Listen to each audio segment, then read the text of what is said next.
نے چونکہ غلط فتویٰ لگایا تھا، اگر وہ مانے، وہ تو نہیں مانیں گے. میں بھی سمجھتا ہوں کہ وہ غلط نہیں تھے فتوے، میں بھی سمجھتا ہوں کہ وہ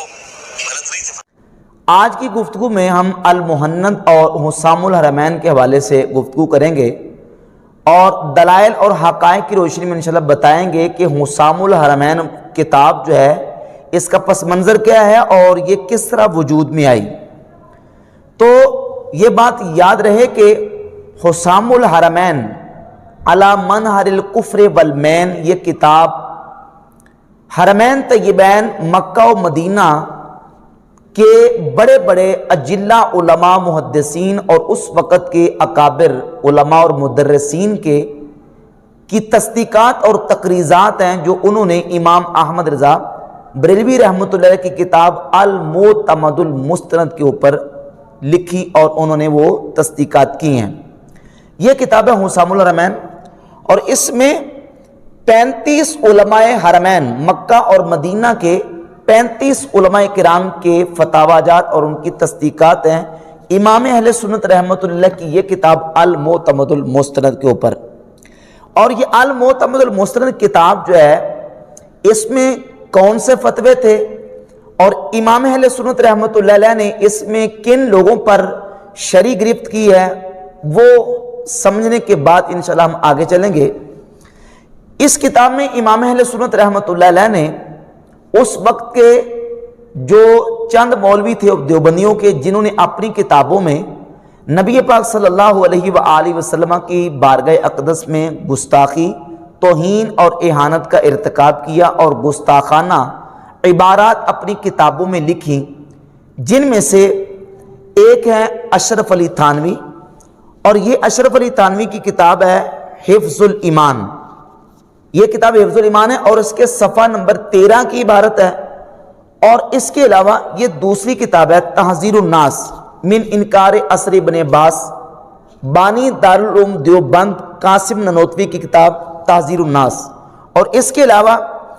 تیسرے جو ان کے دیوبندیوں کے عالم تھے وہ تھے خلیل احمد سہارنپوری اور یہ ان کی کتاب ہے براہین قاطعہ. یہ کتاب ہے براہین قاطعہ. اور چوتھے رشید احمد گنگوئی. اور اس کے علاوہ مرزا غلام احمد قادیانی. یہ 5 لوگ تھے جن کی عبارات کو امام اہل سنت امام احمد رضا بریلوی رحمۃ اللہ علیہ نے لیا اور اپنی کتاب المعتمد المستند میں ان عبارات کو ذکر کر کے ان کے اوپر شرعی گرفت کی اور جو شرعی تقاضا تھا اس شرعی تقاضے کی روشنی میں ان عبارات کے اوپر آپ نے فتویٰ دیا. فتویٰ لکھنے کے بعد امام اہل سنت رحمۃ اللہ علیہ 1323 ہجری میں جب حج بیت اللہ کی سعادت کے لیے مکہ مکرمہ حاضر ہوئے تو وہاں مکہ مکرمہ اور مدینہ طیبہ کے بڑے بڑے علماء کے سامنے اپنی کتاب المعتمد المستند یہ کتاب پیش کی اور پیش کر کے انہیں عرض کیا کہ میں نے اس کتاب میں ان فلاں فلاں مولویوں کے بارے میں شرعی حکم بیان کیا اور ان مولویوں نے اپنی کتابوں میں یہ گستاخانہ اور کفریہ عبارات لکھی ہیں، اس پر آپ جو ہیں میری کتاب کو پڑھیں اور اس پر تصدیق کریں. تو اس وقت کے 35 علماء حرمین نے حسام الحرمین کی صورت میں تصدیقات امام اہل سنت رحمۃ اللہ کی کتاب پر کی. اب وہ عبارات کیا تھی؟ وہ عبارات ان میں کون سی گستاخی تھی، کیا اہانت تھی، کیا توہین تھی، ان میں سے سر فہرست پہلے یہ کتاب دیکھ لیں. کتاب کا نام ہے حفظ الایمان اور اس کے لکھنے والے اشرف علی تھانوی. اور اس کتاب کے صفحہ نمبر 13 پر اشرف علی تھانوی نے نبی کریم صلی اللہ علیہ وآلہ وسلم کے علم غیب کے حوالے سے بات کرتے ہوئے لکھا ہے، پھر یہ کہ آپ کی ذات مقدسہ پر علم غیب کا حکم کیا جانا اگر بقول زید صحیح ہو تو دریافت طلب یہ امر ہے کہ اس غیب سے مراد بعض غیب ہے یا کل غیب. اگر بعض علوم غیبیہ مراد ہیں تو اس میں حضور ہی کی کیا تخصیص ہے؟ ایسا علم غیب تو زید و عمر بلکہ ہر سبی بچہ و مجنون پاگل بلکہ جمیع حیوانات و بہائم کے لیے بھی حاصل ہے، نعوذ باللہ تعالی. اس عبارت میں تھانوی صاحب نے نبی مکرم صلی اللہ علیہ وآلہ وسلم کے علوم وافرہ کثیرہ کو جانوروں، پاگلوں، بچوں اور مجنونوں کے ساتھ تشبیہ دی ہے. اور یقیناً اس عبارت میں نبی پاک صلی اللہ علیہ وآلہ وسلم کے علم پاک کی اہانت ہے، توہین ہے، گستاخی ہے۔ اب ایک عبارت یہ تھی، اور دوسری عبارت بانی دارالعلوم دیوبند قاسم نانوتوی کی کتاب ہے تحذیر الناس۔ اس تحذیر الناس کتاب میں قاسم نانوتوی نے اپنی اس کتاب میں نبی پاک صلی اللہ علیہ وآلہ وسلم کی ختم نبوت کے حوالے سے حضور کی ختم نبوت زمانی کا انکار کیا۔ تمام مسلمان جانتے ہیں کہ رسول اللہ صلی اللہ علیہ وآلہ وسلم خاتم النبیین ہیں، اور خاتم النبیین کا معنی ہے آخری نبی، یعنی نبی پاک صلی اللہ علیہ وآلہ وسلم کے بعد کوئی نبی پیدا نہیں ہو سکتا۔ اب قاسم نانوتوی صاحب حضور کے ختم نبوت زمانی کا انکار کرتے ہوئے اسی کتاب کے صفحہ نمبر 41 پر لکھتے ہیں کہ بعد حمد و صلات کے قبل عرض جواب یہ گزارش ہے کہ اول معنی خاتم النبیین معلوم کرنے چاہیے تاکہ فہم جواب میں کچھ دقت نہ ہو۔ سو عوام کے خیال میں تو رسول اللہ صلی اللہ علیہ وآلہ وسلم کا خاتم ہونا بئی معنی ہے کہ آپ کا زمانہ انبیاء سابق کے زمانہ کے بعد اور آپ سب میں آخری نبی ہیں، مگر اہل فہم پر روشن ہوگا کہ تقدم یا تأخر زمانی میں بالذات کچھ فضیلت نہیں۔ نعوذ باللہ تعالیٰ کہتے ہیں کہ نبی پاک صلی اللہ علیہ وآلہ وسلم کا آخری نبی ہونا یہ عوام کا خیال ہے۔ اہل فہم عقل مند ذی شعور انسان سمجھتے ہیں کہ آخری نبی ہونا کوئی اصلاً فضیلت کی کوئی بات ہی نہیں، نعوذ باللہ تعالیٰ۔ اور صفحہ نمبر 65 پر جا کے انہی نانوتوی صاحب نے لکھا ہے کہ بلکہ اگر بالفرض آپ کے زمانے میں بھی کہیں اور کوئی نبی ہو، جب بھی آپ کا خاتم ہونا بدستور باقی رہتا ہے، کہ نبی پاک صلی اللہ علیہ وآلہ وسلم کے بعد بھی یعنی حضور کے زمانے میں بھی کہیں اور کوئی نبی ہو تو حضور پہ بھی خاتم النبیین ہے، کیونکہ خاتم النبیین کا معنی آخری نبی نہیں بلکہ افضل نبی ہے۔ اور صفحہ 85 پہ جا کے لکھا کہ بلکہ اگر بالفرض بعض زمانہ نبوی صلی اللہ علیہ وآلہ وسلم یعنی حضور کے زمانے کے بعد بھی کوئی نبی پیدا ہو تو پھر بھی خاتمیت محمدی میں کچھ فرق نہ آئے گا۔ حضور کے زمانے میں بھی کہیں اور کوئی نبی آ جائے تو تب بھی نہیں، اور نبی پاک صلی اللہ علیہ وآلہ وسلم کے بعد بھی کوئی نبی پیدا ہو جائے تو نبی پاک صلی اللہ علیہ وسلم کی خاتم النبیین ہونے میں کوئی فرق نہیں آئے گا، جبکہ نبی پاک صلی اللہ علیہ وآلہ وسلم کے بعد کوئی نبی پیدا ہو تو پھر حضور آخری نہیں رہیں گے، جبکہ حضور تو آخری نبی ہیں اور حضور کے بعد کوئی نبی پیدا نہیں ہو سکتا۔ اب ان عبارات میں نبی پاک صلی اللہ علیہ وآلہ وسلم کے ختم نبوت زمانی یعنی حضور کے آخری نبی ہونے کا انکار ہے۔ اب تھانوی صاحب کی کتاب حفظ الایمان کو دیکھ لیں، تحذیر الناس کو دیکھ لیں، براہین قاطعہ کو دیکھ لیں، اور دیگر جن کتابوں پر امام اہل سنت رحمۃ اللہ علیہ نے مواخذہ کیا اور ان پر شرعی گرفت کی اور شرعی فتویٰ دیا، اور علماء حرمین طیبین میں 35 علماء نے اس پر حسام الحرمین کی صورت میں فتوے دیے، وہ فتوے بالکل برحق تھے، اور انہی 35 حرمین طیبین کے علماء کے فتاوی جات کی تصدیق کرتے ہوئے ہندوستان کے تقریباً 350 علماء کرام نے اس کی تصدیق کی، جو الصوارم الہندیہ کے نام سے شائع ہوئی۔ تقریباً 350 علماء ہندوستان نے تصدیقات کی کہ ہاں بالکل مکہ و مدینہ کے اس وقت کے جو بڑے علماء نے جو فتوے دیے ہیں دیوبندی اکابرین جو ان مولویوں کے اوپر بالکل برحق ہیں۔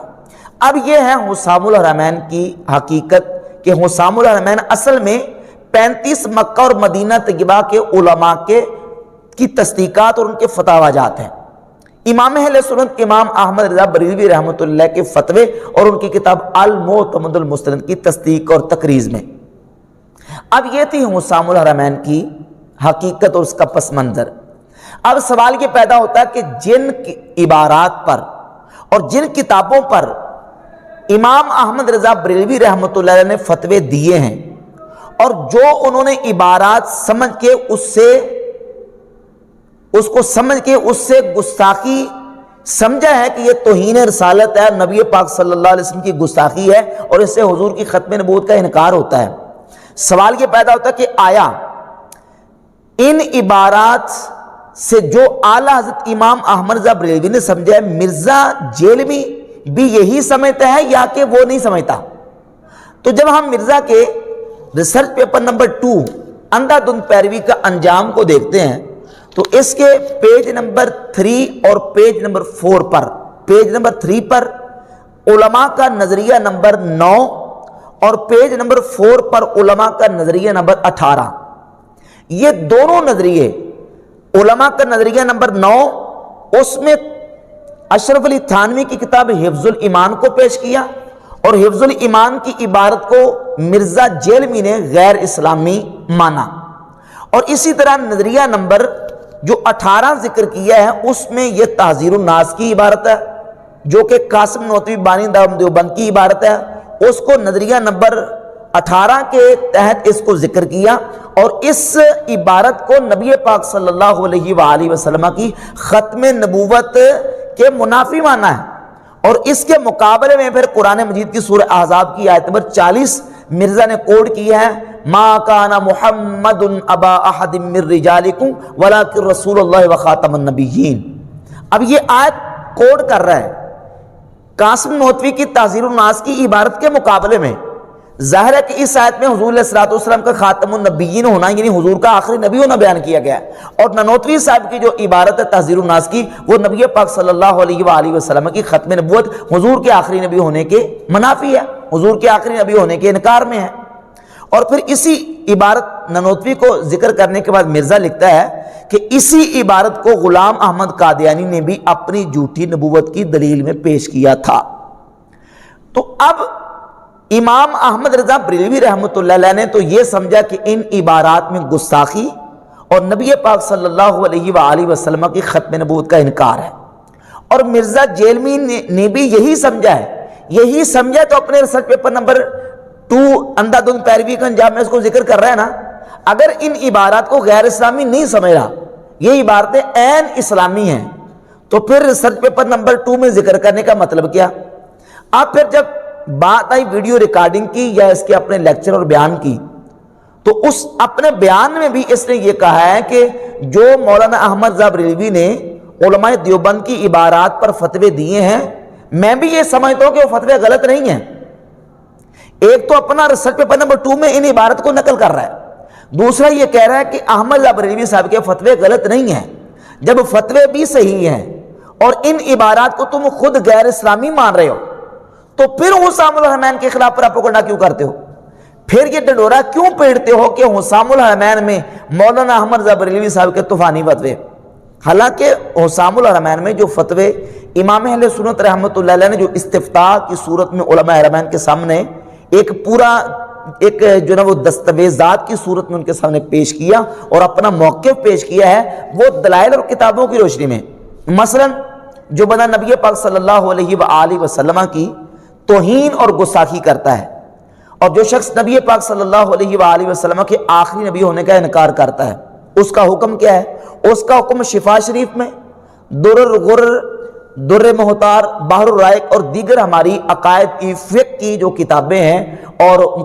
علم کلام کی کتابیں، ان سب کتابوں میں لکھا ہے کہ جو نبی پاک صلی اللہ علیہ وآلہ وسلم کی توہین گستاخی کرتا ہے یا حضور کی ختم نبوت کا منکر ہے، وہ مرتد، دائرہ اسلام سے خارج ہے، اس کا اسلام کے ساتھ کوئی تعلق نہیں ہے. اور ایسے مرتد کو، ایسے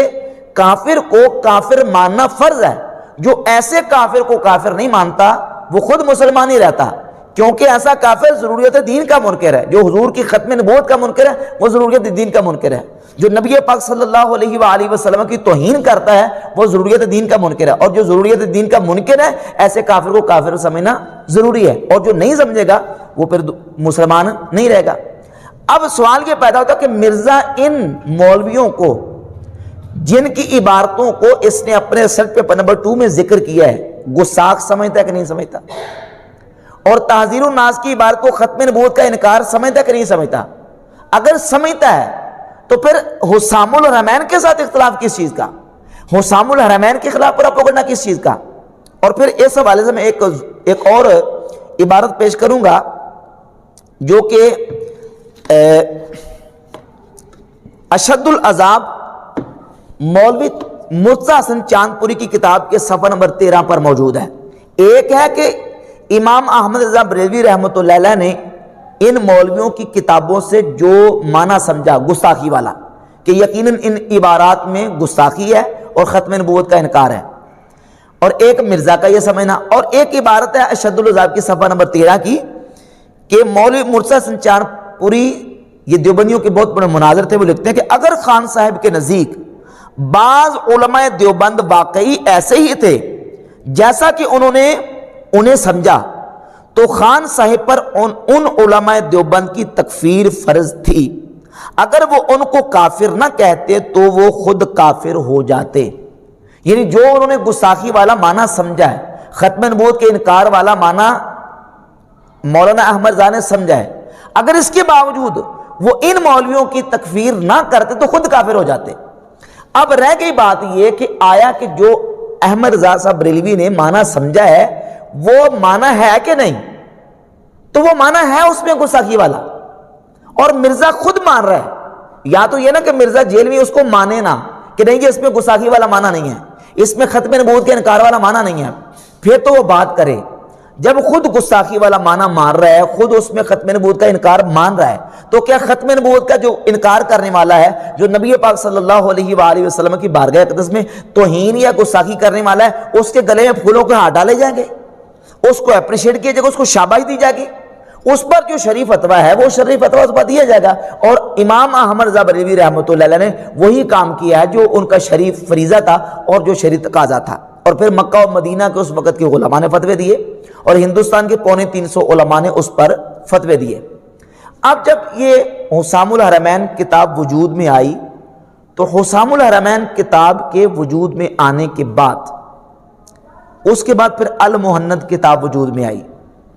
اور المہند کتاب وجود میں کیوں آئی، کیا مجبوری تھی، کیا پرابلم بن گئی کہ یہ کتاب لکھنی پڑ گئی؟ وہ اس لیے کہ جب مکہ مدینہ کے بڑے بڑے علماء نے ان مولویوں کی عبارات پر کفر کے فتوے دے دیے، ان کی تکفیر کر دی اور کہا کہ ان کی کتابوں میں گستاخانہ مواد موجود ہے، تو ان کے لیے خفت اور بڑی ایک سبکی کا ایک ذریعہ اور سبب بن گیا۔ اب اپنی اس خفت کو مٹانے کے لیے، اپنی اس شرمندگی کو ختم کرنے کے لیے اور اپنے وقار کو دوبارہ بحال کرنے کے لیے انہوں نے پھر ایک ترکیب سوچی۔ جو عقائد پہلے سے ان کی کتابوں میں لکھے ہوئے تھے، جو ان مولویوں نے اپنی کتابوں میں عقیدے پہلے لکھے تھے، ان عقیدوں کو اپنی کتابوں میں لکھا رہنے دیا، صرف اور صرف وہاں علماء مکہ اور مدینہ کے سامنے سچا بننے کے لیے، اپنی اس خفت کو مٹانے کے لیے ایک کتاب ترتیب دی جس کا نام ہے المہند علی المفند۔ یہ کتاب امام احمد رضا بریلوی رحمۃ اللہ کے خلاف لکھی گئی۔ وہ اس انداز سے خلاف لکھی گئی کہ اس میں یہ کہا گیا کہ ہمارے خلاف پروپیگنڈا کیا گیا ہے، اور ہمارے خلاف جو فتوے لیے گئے ہیں یہ فتوے درست نہیں ہیں، صحیح نہیں ہیں، ہمارے خلاف فتوے جو ہے نا وہ جھوٹ بول کے لیے گئے ہیں۔ اور اس میں اس خطبے، اس کتاب کے خطبے کے فوراً بعد یہ دعویٰ کیا گیا ہے، اس کتاب کے خطبے کے فوراً بعد، کہ ہمارے خلاف یہ جو پروپیگنڈا کیا گیا ہے، صفحہ 31 میرے پاس جو نسخہ ہے، کہ ہمارے بارے میں یہ کہا گیا ہے کہ ہم علماء دیوبند جو ہیں یہ وہابی ہیں، ہمیں وہابی کہا گیا ہے، ہمارے اوپر بہتان ہے، الزام ہے، ہمیں ان لوگوں نے آ کے مکہ مدینہ کے علماء کے سامنے وہابی ڈکلیئر کیا ہے، کیونکہ اس وقت وہاں وہابی علماء کا کنٹرول نہیں تھا، اس وقت اہل سنت کی حکومت تھی، یعنی نجدیوں کی حکومت آنے سے پہلے کی بات ہے۔ تو اب ان کے سامنے سچا ثابت کرنے کے لیے کہا کہ ہمیں تو یہ ایک بہتان لگا کے وہابی ثابت کیا گیا ہے۔ اب ہم اسی بات کو دیکھ لیتے ہیں کہ آیا کہ علماء دیوبند کو جو اہل سنت بریلوی علماء نے وہابی کہا ہے یہ بہتان ہے یا کہ حقیقت ہے۔ اس مسئلے کو اور اس بات کو سمجھنے کے لیے ہمیں وہابیت کی تعریف اور ڈیفینیشن اس کی ضرورت پیش آئے گی۔ وہابی کسے کہتے ہیں، وہابی کون ہوتا ہے اور وہابی کسے کہا جاتا ہے؟ تو آسان سی بات یہ ہے کہ وہابی اسے کہتے ہیں جو محمد ابن عبد الوہاب نجدی کے عقائد و نظریات کو درست سمجھتا ہو اور ابن عبد الوہاب نجدی کے عقائد کو عمدہ سمجھتا ہو، اس کا متبع ہو، اس کو وہابی کہا جاتا ہے۔ اب سوال یہ پیدا ہوتا ہے کہ المہند کتاب لکھے جانے سے پہلے علماء دیوبند جن مولویوں کے اوپر اعلیٰ حضرت نے فتوے دیے ہیں وہ ابن عبد الوہاب نجدی کے عقائد کو درست سمجھتے تھے یا نہیں؟ ابن عبد الوہاب نجدی کے بارے میں کیا رائے رکھتے تھے؟ تو اس سلسلے میں یہ حوالہ پیش کرتا ہوں مکتبہ فکر دیوبند کے کتب الاقطاب رشید احمد گنگوئی کی کتاب فتاوی رشیدیہ۔ فتاوی رشیدیہ کے صفحہ نمبر 110 پر گنگوئی صاحب لکھتے ہیں کہ اس وقت اور ان اطراف میں وہابی متبع سنت اور دیندار کو کہتے ہیں، یعنی ہمارے علاقے میں جو بڑا متبع سنت کا پیروکار اور بڑا دیندار ہو اس کو وہابی کہا جاتا ہے۔ یہ تعریف کر رہے ہیں گنگوئی صاحب اپنی کتاب فتاوی رشیدیہ میں وہابی کی۔ اور پھر صفحہ 280 پر، یہ جو ایچ ایم سعید سے چھپا ہے فتاوی رشیدیہ، صفحہ 280 پر لکھتے ہیں کہ محمد بن عبد الوہاب کو لوگ وہابی کہتے ہیں، وہ اچھا آدمی تھا، سنا ہے کہ مذہب حنبلی رکھتا تھا اور عامل بالحدیث تھا، بدعت و شرک سے روکتا تھا، مگر تشدید اس کے مزاج میں تھی، واللہ تعالی عالم۔ یعنی محمد بن عبد الوہاب نجدی وہ اچھا آدمی تھا اور اس کا مذہب حنبلی تھا اور عامل بالحدیث تھا، بدعت اور شرک سے روکتا تھا۔ یہ ابن عبد الوہاب نجدی کی تعریف ہو رہی ہے۔ اور اسی کتاب کے صفحہ 280 کے اگلے سوال میں لکھا ہے کہ محمد ابن عبد الوہاب کے مقتدیوں کو وہابی کہتے ہیں، ان کے عقائد عمدہ تھے اور مذہب ان کا حنبلی تھا۔ عقائد ان کے عمدہ تھے، ان کے عقائد عمدہ تھے اور بڑے دیندار تھے، بڑے متبع سنت تھے۔ یہ وہابیوں کی تعریف کی ہے دیوبندی عالم رشید احمد گنگوئی نے المہند کے لکھے جانے سے پہلے۔ اور المہند کے لکھے جانے سے پہلے یہ اشرف علی تھانوی صاحب کے حوالہ اور سن لیں اس سلسلے میں، یہ ہیں ان کے ملفوظات حکیم الامت۔ اشرف علی تھانوی کے ملفوظات چھپے ہیں ادارہ الاسلامیات لاہور سے، کراچی سے۔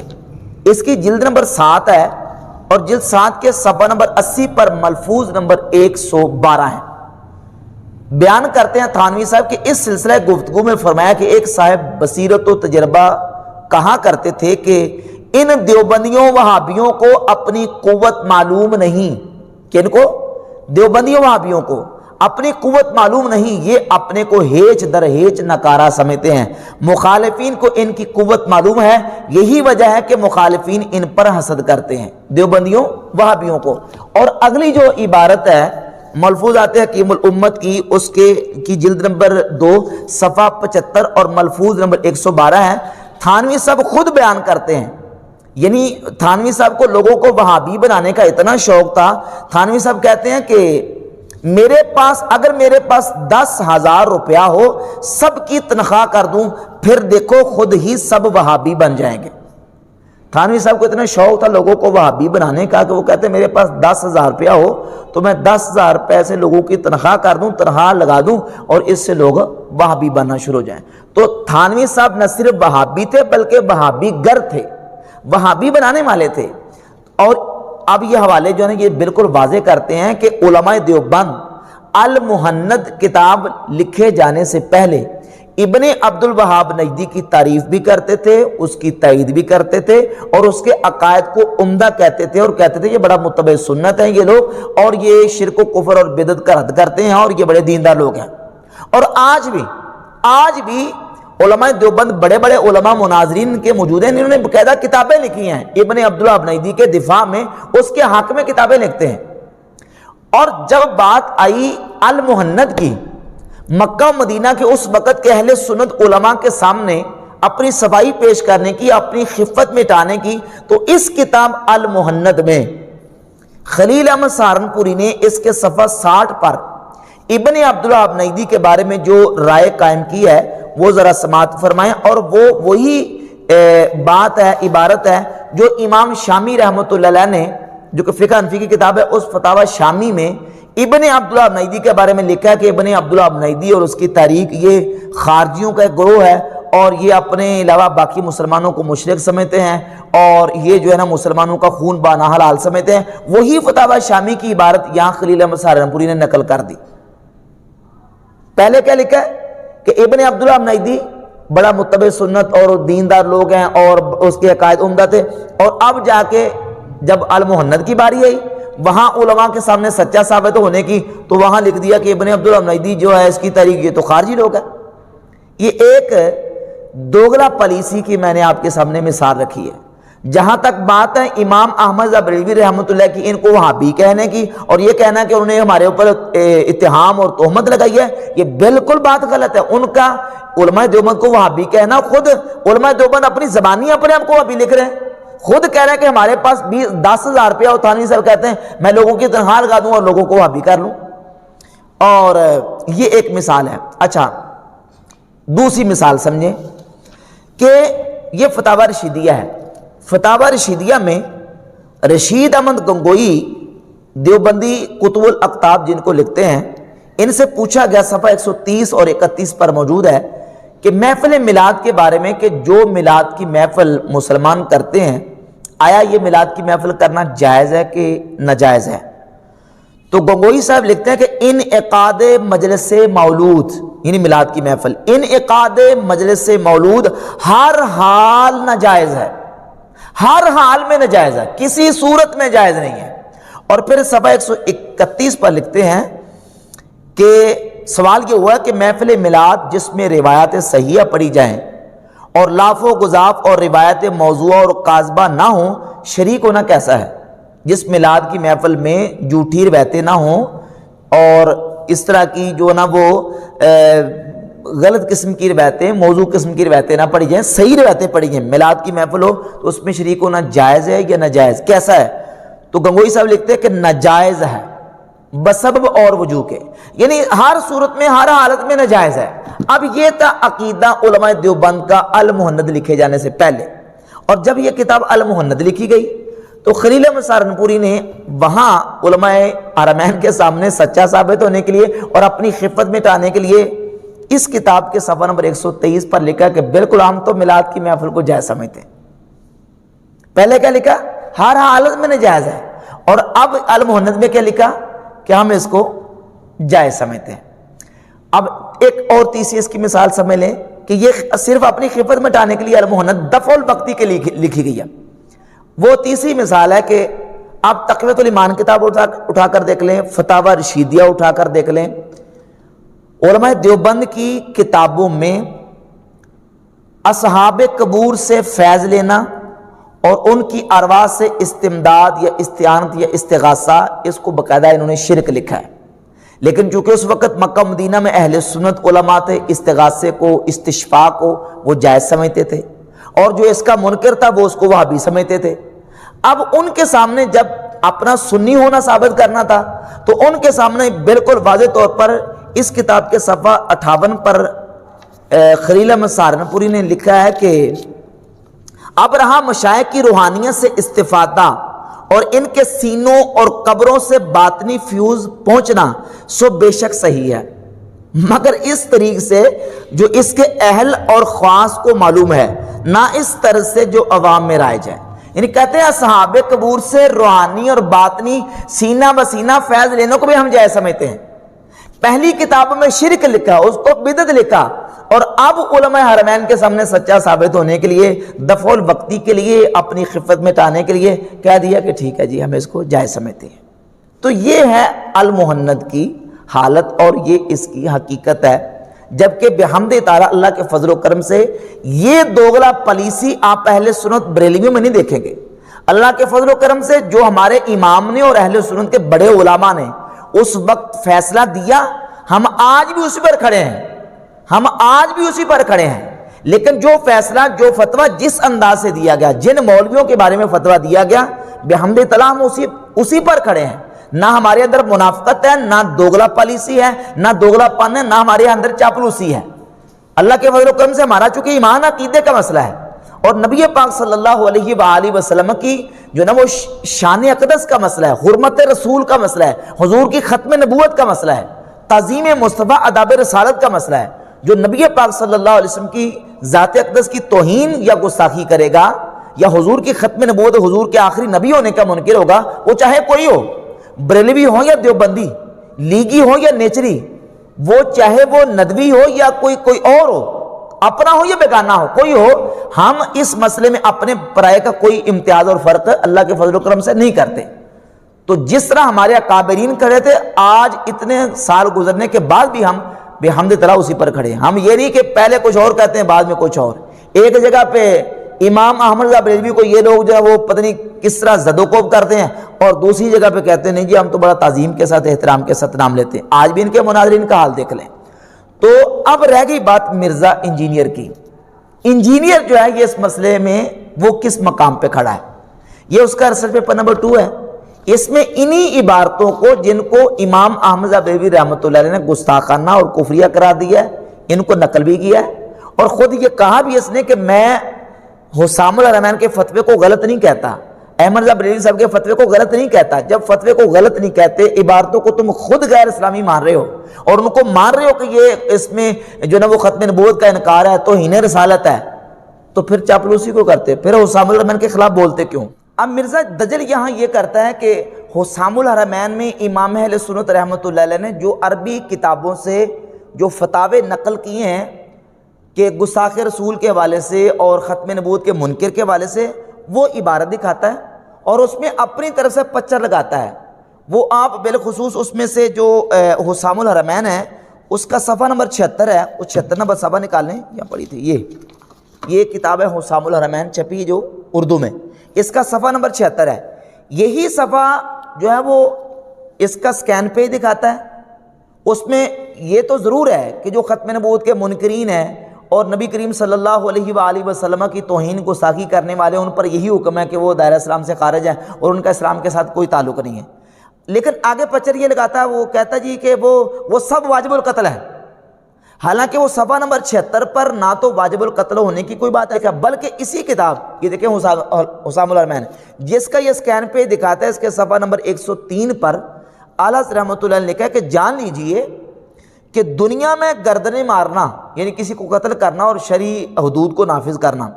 دنیا میں گردنیں مارنا بس حکام ہی کے سپرد ہے، نہ عام رعایا کے، جس طرح آخرت میں عذاب دینا صرف ذوالجلال والاکرام کے ہاتھ ہے۔ یعنی گردنیں مارنا، حدود شریعہ کو نافذ کرنا، کسی کو جو ہے نا وہ سزا شرعی دینا، یہ حاکم کا کام ہے، یہ عام رعایا کا کام نہیں ہے۔ اور یہی اعلیٰ رحمۃ اللہ علیہ نے فتاوی جات میں بیان فرمایا۔ اب یہ ساری چیزیں واضح ہو جانے کے بعد یہ مثالیں تو دیتا ہے، یہ علماء دیوبند ایک جگہ پہ کہتے ہیں یہ احمد بریلوی صاحب کو المفند سٹھیایا ہوا بابا کہتے ہیں، اور دوسری طرف یہ کہتے ہیں کہ ہم تو ان کا بڑے عزت احترام کے ساتھ نام لیتے ہیں، یہ دوغلا پن کرتے ہیں۔ تو یہ دوغلا پن تو تم خود کرتے ہو، یہ دوغلا پن تو انجینئر مرزا ممدلی خود کرتا ہے